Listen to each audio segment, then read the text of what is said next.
नमस्ते, आपका स्वागत है हमारे YouTube चैनल धर्म संकट पर। आज हम चर्चा करेंगे भगवद गीता के एक अद्वितीय अध्याय की, जिसमें छुपा है अद्भुत ज्ञान और शिक्षा। आइए आज हम विशेष रूप से देखेंगे अध्याय 1 के श्लोक 13 और 14 को, और उसे हम हमारे दिनचर्या और जीवन के साथ कैसे जोड़ सकते हैं यह भी जानेंगे। आगे बढ़ने से पहले यदि आपने अभी तक हमारे YouTube चैनल धर्म संकट को सब्सक्राइब नहीं किया है तो आपसे आग्रह है कि उसे सब्सक्राइब कर लें, और अगर आपको यह वीडियो पसंद आती है तो इसको लाइक और शेयर करना ना भूलें।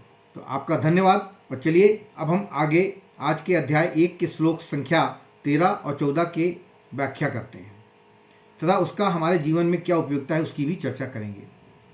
तो भगवद गीता के श्लोक संख्या 13 अध्याय 1 में कहते हैं कि ततः संखाश्च भेयश्च पणवानक गोमुखाः सहसैवाभ्य हन्यंत स शब्द स्तुमूलो भवत। यानी इस श्लोक में युद्ध की शुरुआत होते हुए शंख, भेरी, पणवा, नकुल और गोमुख आदि योद्धाओं द्वारा उपयुक्त युद्ध यंत्रों की शब्दमय ध्वनि का वर्णन है।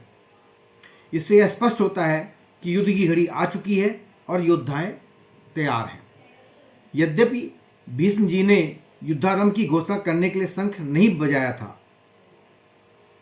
प्रत्युत दुर्योधन को प्रसन्न करने के लिए ही शंख बजाया था, तथापि कौरव सेना ने भीष्म जी के शंखवादन को युद्ध की घोषणा ही समझा। अतः भीष्म जी के शंख बजाने पर कौरव सेना के शंख आदि सब बाजे एक साथ बज उठे। पहले जमाने के युद्ध में क्या होता था कि युद्ध क्योंकि ये धर्म का युद्ध कहलाता था, कोई भी युद्ध हो किसी भी राजा के बीच में तो एक दूसरे को सूचना देनी आवश्यक होती थी कि अब हम युद्ध के लिए तैयार हैं। तो उसमें बड़े बड़े नगाड़े, शंख ये सब बजा करते थे। उसी के बारे में यहाँ पे किया है। और शंख जिनको नहीं पता है हम बता दें कि शंख समुद्र से उत्पन्न होते हैं। ये ठाकुर जी की सेवा में, पूजा में रखे जाते हैं और आरती उतारने आदि के काम में आते हैं। मांगलिक कार्यों में तथा युद्ध के आरंभ में ये मुख से फूंक देकर बजाए जाते थे। भेरी नाम नगाड़ों का है। जो बड़े बड़े नगाड़े होते थे पुराने ज़माने में, उन बड़े नगाड़ों को बजाया जाता था। ये नगाड़े लोहे के बने हुए होते थे और भैंसे के चमड़े से मढ़े हुए होते थे तथा लकड़ी के डंडे से बजाए जाते थे।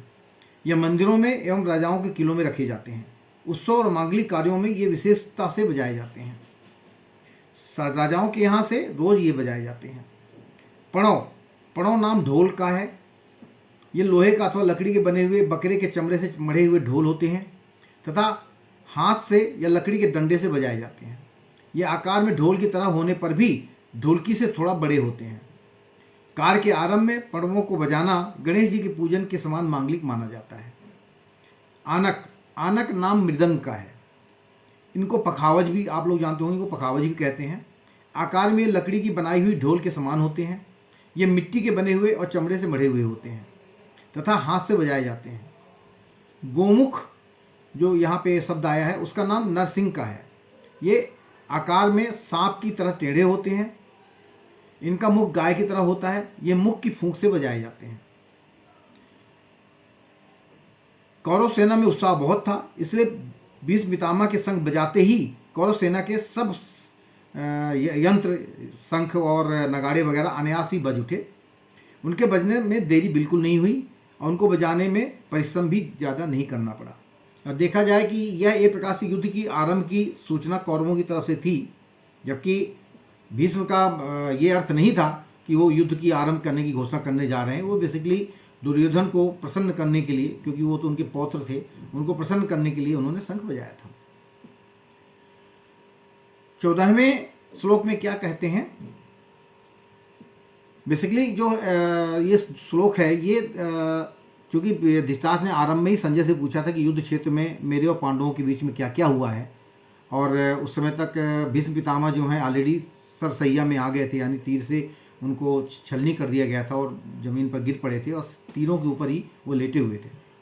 तो उसमें पांडु ने क्या किया इसके बारे में बताते हुए संजय कहते हैं, ततः श्वेतैर्युक्ते महति स्यंदने स्थितौ माधव पांडवश्चैव दिव्यो शंखो प्रदम्धमुतु।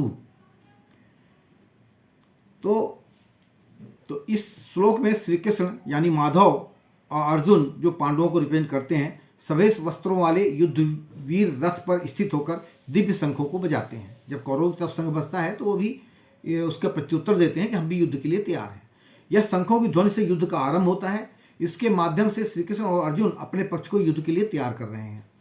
यह श्लोक युद्ध की प्रारंभिक घड़ी का विवरण करता है और इसमें धार्मिक और राष्ट्रीय दायित्व की भूमिका है। इसको अगर पूरी तरह व्याख्या आप जानना चाहें तो हम आपको बताना चाहेंगे कि इसमें एक वर्ड आया श्वेतय हैहर युक्ते। चित्ररथ गंधर्व ने अर्जुन को 100 दिव्य घोड़े दिए थे। इन घोड़ों में यह विशेषता थी कि इनमें से युद्ध में कितने ही घोड़े क्यों न मारे जाएं, पर यह संख्या में 100 के 100 बने ही रहते थे और कम नहीं होते थे। ये पृथ्वी स्वर्ग आज सभी स्थानों में जा सकते थे। इन्हीं 100 घोड़ों में से सुंदर और सुशिक्षित 4 सफेद घोड़े अर्जुन के रथ में जुटे हुए थे। यज्ञों में आहुत रूप से दिए गए घी को खाते खाते अग्नि को अजीर्ण हो गया था। इसलिए अग्निदेव खांडव वन की विलक्षण जड़ी बूटियां खाकर जलाकर अपना अजीर्ण दूर करना चाहते थे, परंतु देवताओं के द्वारा खांडव वन की रक्षा की जाने के कारण अग्निदेव अपने कार्य में सफल नहीं हो पाते थे। वे जब जब खांडव वन को जलाते तब तब इंद्र वर्षा करके उसको बुझा देते थे। अंत में अर्जुन की सहायता से अग्नि ने उस पूरे वन को जलाकर अपना अजीर्ण दूर किया और प्रसन्न होकर अर्जुन को यह बहुत बड़ा रथ दिया। 9 बैलगाड़ियों में जितने अस्त्र शस्त्र आ सकते हैं उतने अस्त्र शस्त्र इस रथ में पड़े रहते थे।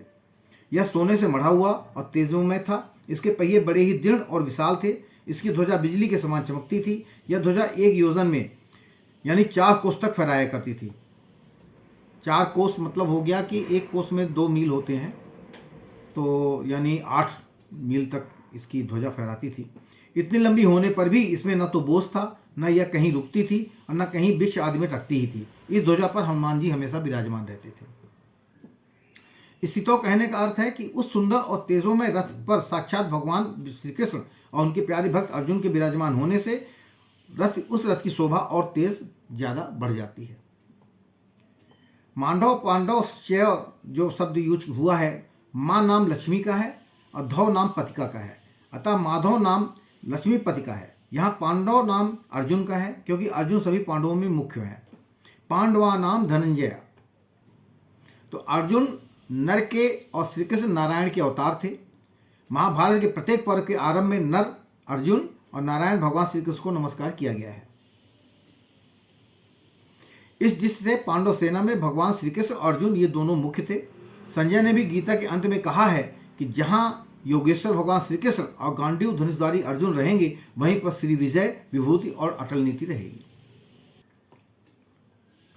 अगर हम इसको आज के संदर्भ में अपने जीवन से कोरिलेट करना चाहें तो देखा जाए तो जो श्लोक 13 है तथा संखास्य भेयस्य वाला, यह हमारी दिनचर्या में हम समय समय पर अनपेक्षित घटनाओं या चुनौतियों का सामना कर सकते हैं जो अचानक उत्पन्न होती हैं और अफसोस का कारण बन सकती हैं। जो इस श्लोक में भंग, शंख, भीरी, पणवा, नकुल और गोमुख आदि के बजने की ध्वनि हमें सिखाती है कि जब भी अचानक बदलाव आता है तो हमें तैयार रहना चाहिए, अचल रहना चाहिए और अवस्था का सामना करने की क्षमता बनाए रखनी चाहिए। जीवन अपूर्व होता है और हमारी क्षमता है कि हम उसका समर्थन कैसे कर सकते हैं। और श्लोक 14 जो है अगर उसको आप ध्यान से देखें, उसमें लिखा है ततः स्वतः हरिया ये युक्ते। तो इसके लिए यह श्लोक जो है भगवान कृष्ण और अर्जुन को युद्ध के लिए तैयार करता है। हमारे जीवन में भी हम कई बार ऐसी स्थितियों में पड़ते हैं कि जो तैयारी और समर्पण साहस की आवश्यकता होती है। कृष्ण और अर्जुन द्वारा शंख बजाने की प्रतीकता हमें यह बताती है कि हमें अपने उच्च सिद्धांतों के साथ मेल करने और संकटों का सामना करने की आवश्यकता है। यह हमें प्रेरित करता है कि हमें अपने कर्तव्यों और दायित्वों को उद्दीपन के साथ और संकटों के सामना करने के साथ निभाना चाहिए। इन श्लोकों से हमें यह शिक्षा मिलती है कि हमें जीवन की अनिर्दिष्ट परिस्थितियों के साथ तैयार रहना और उनका सामना करना सीखना चाहिए ताकि हम अपने जीवन को सही तरीके से निर्माण कर सकें। तो धन्यवाद। आज आप हमारे YouTube चैनल धर्मशंकर से जुड़े और आपने इस चर्चा को सार्थक माना है, तो कृपया लाइक, शेयर और सब्सक्राइब करना न भूलें ताकि आप हमारे आनंददायक सामग्री का और भी लाभ उठा सकें। याद रखें, भगवत गीता का ज्ञान समय के पर्यांतर चला आ रहा है, यानी बहुत समय से चला आ रहा है। मतलब आज ये केवल आज के युग में ही इसका मतलब कह लीजिए कि उपयोगिता नहीं है। शुरू से ही जब से भगवान श्री कृष्ण ने ये उपदेश दिए थे, तब से ही इसका प्रचलन समाज में है और लोग इससे तरह तरह की शिक्षाएं ग्रहण करके अपने जीवन में इसका उपयोग करते हैं, जो हमें मार्गदर्शन और प्रेरणा प्रदान करता है। अगली बार तक जिज्ञासु बने रहें, भगवत गीता की प्रेरणा से प्रेरित रहें और हमारे साथ इस अद्भुत यात्रा का आनंद लें। नमस्ते, जय भारत, जय सनातन।